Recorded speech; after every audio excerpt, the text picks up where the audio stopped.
This machine is the extruder. It's just a cylinder of steel, and it's got a couple of accessories. So it's just an empty cylinder, and then we have dies. In order to make coils, we want to use the thumb thickness die. So on this die, there's multiple other profiles. So you could make a lot of different sized coils using this very same die, but we only want the large one. So I'm going to use this little blinder to isolate just that one hole. Then I'm going to take the bottom part of the extruder and drop this in there. It just sits in there.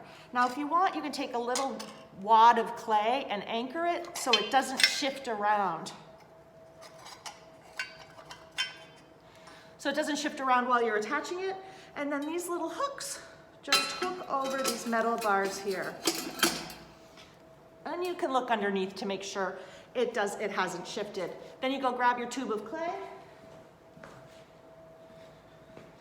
We just prepared this long, thin quarter of a powdered clay, and we're going to drop that in. And the whole thing goes in there. And actually, there's room for a little bit more. But this is enough to start. The other thing I want is a board and a piece of thin plastic. Put the plastic on the board and set that up under the extruder to catch the coils. Then we have this guy. This is our plunger. It's just a horseshoe-shaped ring, a steel rod with a steel disc on it. We want to place that inside there, and place the ring over this metal bar. And then we just begin pulling the arm down. Oh. And the coil will start coming out. When you hear a little popping, that means there might be an air bubble in there.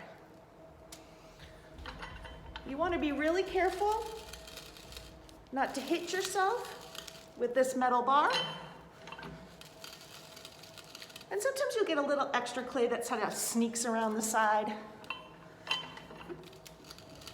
And then you want to keep pulling until this little horseshoe is all the way down at the bottom.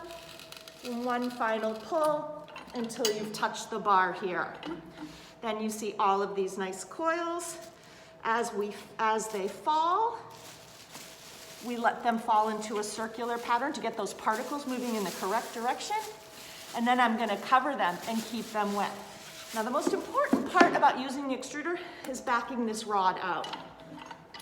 So you just push the little ring up and pull the plunger out. You never want to leave the plunger in the extruder because someone could come by and hit themselves on it.